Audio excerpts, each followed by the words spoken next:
I used to be a slave, kept under the thumb of the master, the bastard that made me hunt down my own kin. How did he do that, you ask? With the living scar you see on my cheek, this horror that takes no more than a song sung by Master Dearest to control my very thoughts. But now the tables have turned. I broke my shackles, and when I finally find him, I will make the Master sing a very different kind of song.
It all happened like I knew it would. A single drop of source magic. And, like flies to honey, the monsters swarmed. The rebel panicked. The carnage began.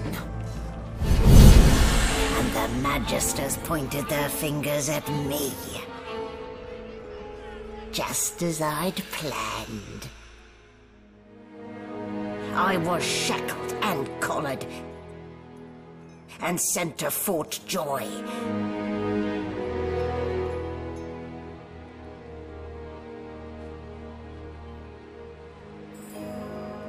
I'd come here to kill Godwoken.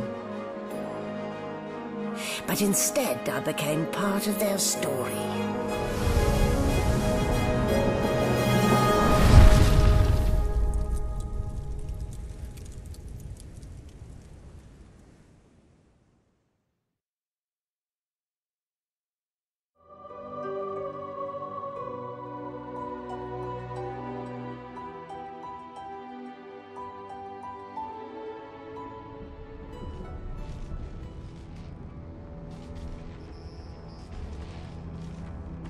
So, still a bit groggy, are we?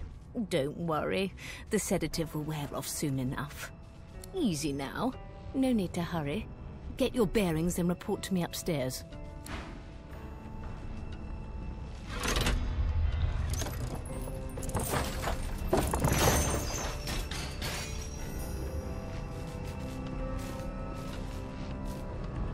Ugh, what a dismal way to wake. In the belly of the beast. Let's see if I can grope my way out.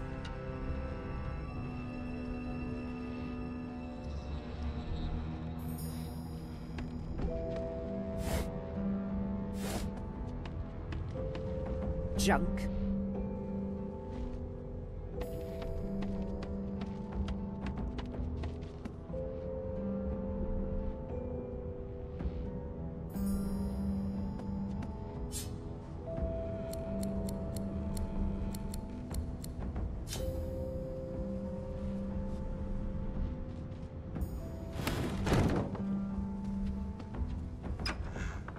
An animal pen. How utterly charming. Shaking her fluffy coat, the sheep eyes you balefully, her rectangular eyes like letterboxes to the void. With one sharp hoof, she kicks you right in the shin. Bah! Bah!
Under lock and key.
Empty.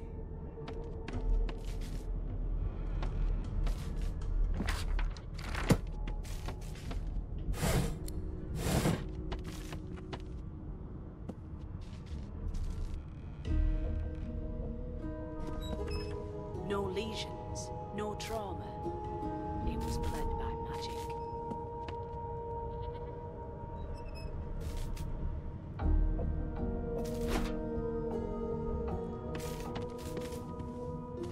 What a well of knowledge this tome is. Dallas is such a dear lending it to me.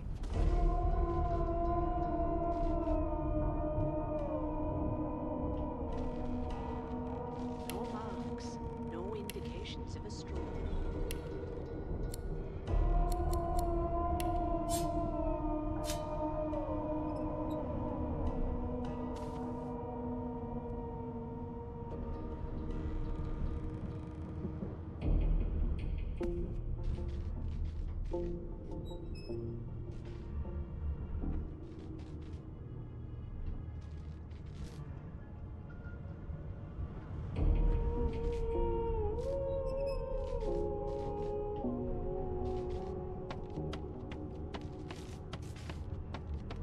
Why, you're looking a bit more chipper. Yes, looks like that collar fits you snugly enough. Nice bit of work, even if I do say so myself. There you are. Not too tight, I hope. The collar, I mean. Oh, not to worry. Every dog has to get used to its leash. In the meantime, your next stop will be Magister William.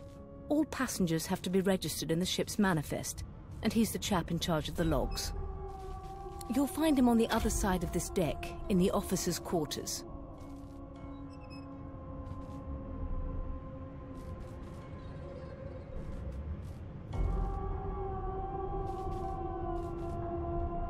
No marks, no indications of a struggle. Why, for my peace of mind, of course. Why don't you try casting one of those source spells of yours? See what happens. Currents of magic surge inside you, boiling, bursting, then breaking, only to fade back into your soul like rain into the earth. My, look at the concentration on your face. All will, but no result. There you have it. See? The collar's function. It neuters you of sorts.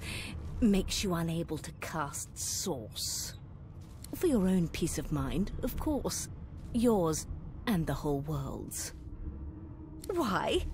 Because we're at sea, of course, and have been for several days.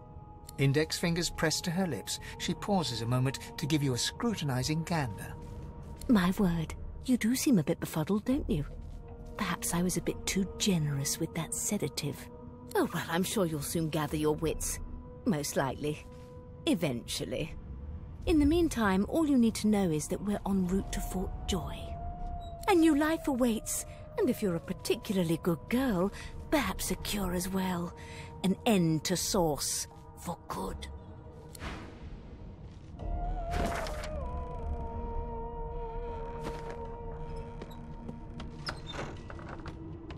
Good gods. There's been a murder here.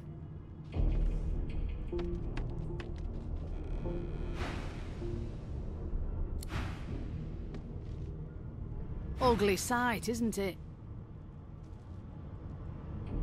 Burns me up this happened under our protection. We're extremely lucky no Voidwalker followed the source that did this.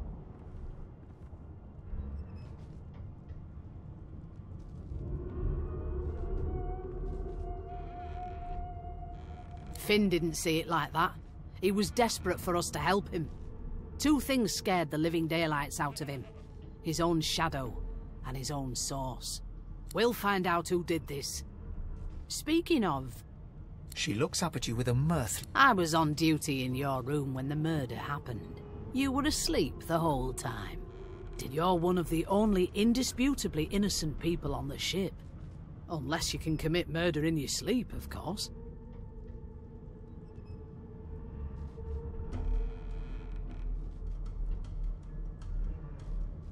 Finn was killed by Source. If a Magister could do that, there wouldn't be a Magister. It looks more like a passenger managed to slip their collar. And the rest, well, you see the evidence in front of you. Listen, I could use someone to keep their ears open among the passengers. Sometimes they clam up in front of a uniform. Bring me a good lead, and I'll throw in a shiny gold coin for you. How about that?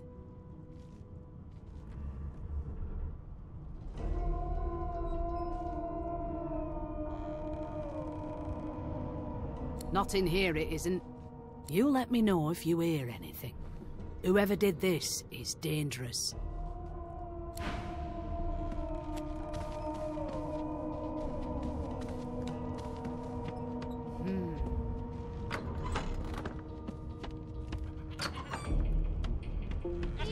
Please. Be good, you scallywags.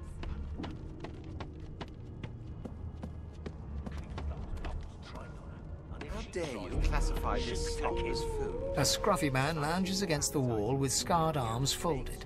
A sly smile playing on his face, he stares at... Watch your back, new fish. There's a murderer on board, and I'd bet 3 months' pay it's this tramp Ifan. Rolling his eyes at the Magister's warning, the man named Ifan beckons again.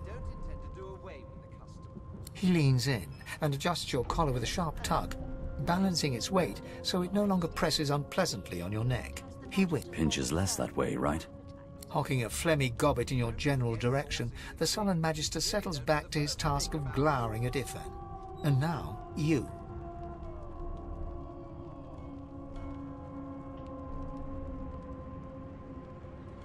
I'd wish you good luck, but I have a feeling you're the one who won't need it.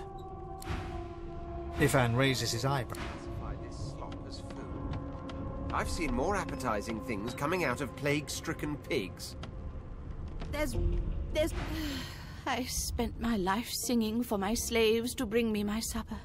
Finer fare than boiled roots and rotten tubers, too.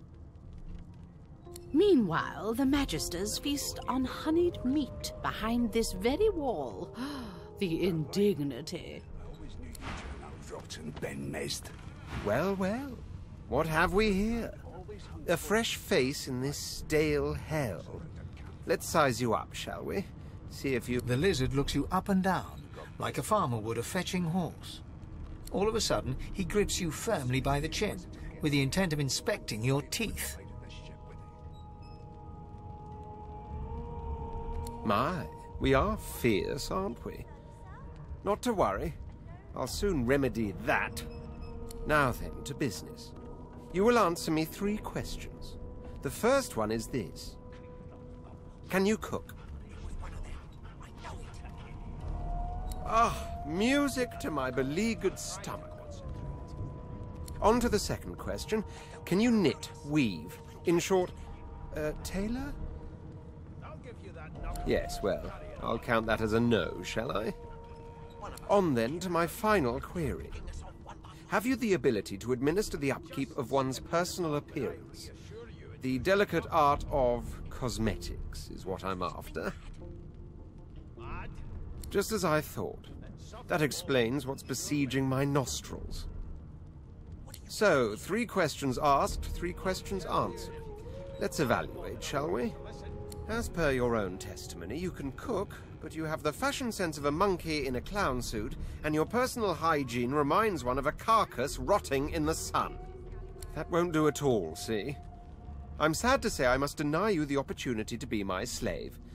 Ever so sorry. I'll have you know that threatening one's master is punishable by death. You'll never attain the rank of slave with manners such as that. Still, hone your skills, and one day you may just qualify for a position in a lesser household than mine. One of us can kill our own. They're picking us off one by one. Can we just skip to the part where I reassure you and you shut up? A broad dwarf sits totally upright on the bench, eyes closed, palms face up on his knees. He raises an eyebrow as you approach, but doesn't open his eyes. Listen up, Ghetto. You hear that?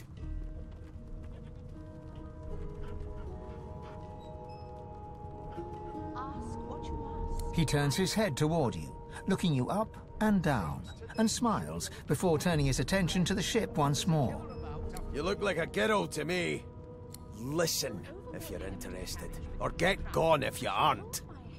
The ship, of course. A wave of sound washes over you. The unintelligible chatter of your shipmates, the groaning of wood from floor to ceiling, the boom, crash and crackle of waves around you, complaints from the sea itself. And?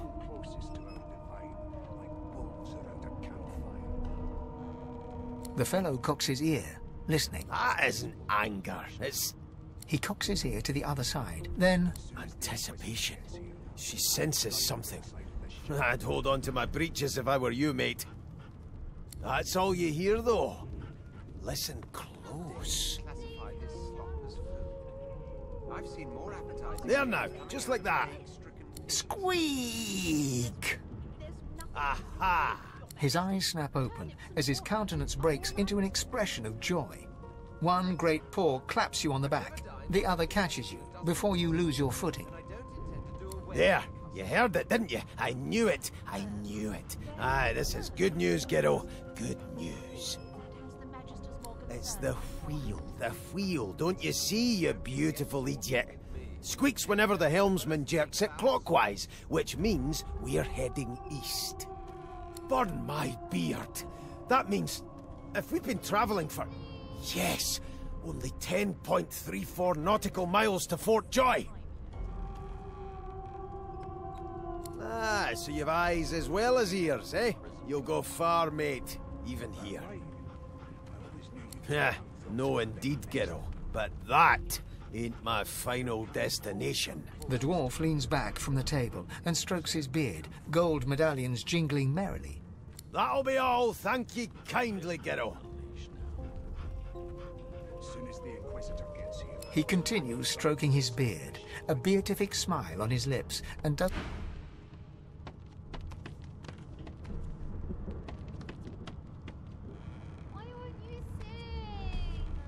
The elf is reading a volume of Cranley Hubert's famous encyclopedia. He looks up, his big round eyes scanning your body, absorbing every detail. He reaches out and examines your face, tugging at your ears and prodding your nose. Fascinating. He sits back and returns to his book, flicking quickly from page to page, completely oblivious to your presence. I am not as brittle as all that, young lady. My fingers will hardly... Although perhaps you mean... Oh dear. I seem to have crossed some cultural taboo. How... difficult. You have my apologies, fellow elf. Perhaps I should demand the same from those red-cloaked humans. They laid their hands on me more than once. Perhaps. Perhaps not. Understanding is all rather relative. Take this book, for example. I understand all of it, and yet none of it makes sense. It is simultaneously too detailed and insufficient. I know the beginning of this tale and the end, but I am rather missing the middle. Tell me, what do you know of our world's history? I'll tell you if you can keep it quiet long enough for me to listen. Never thought you'd end up in prison, Garpic. Most unusual. And if it's not too rude to suggest... No, I want to know about the Celestial. I want to know about your gods. This text tells me that they created all creatures, but nothing of what came before. Where did these gods come from? Who are their people? Where are the others of their kind? Of course you don't have any useful information. Why did I expect anything else? Now please, run along. I have a world to decipher. No amount of pestering will get the elf to take his eyes off his book, or... You should be a little more afraid. There's a killer about, after all. Are you an elf? Wow. I want to be an elf when I grow up, but without the scar. Do you know Losa? She's a really good singer. I'm better, though.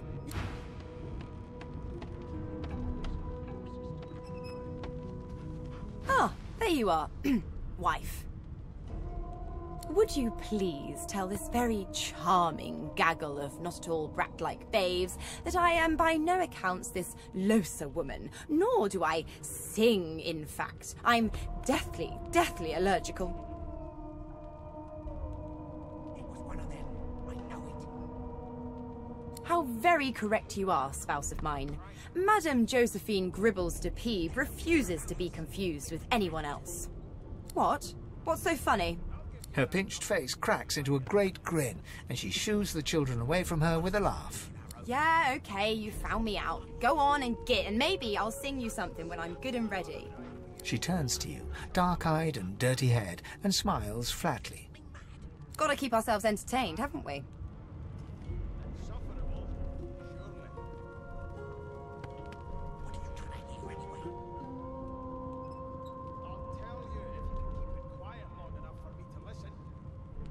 You presume right.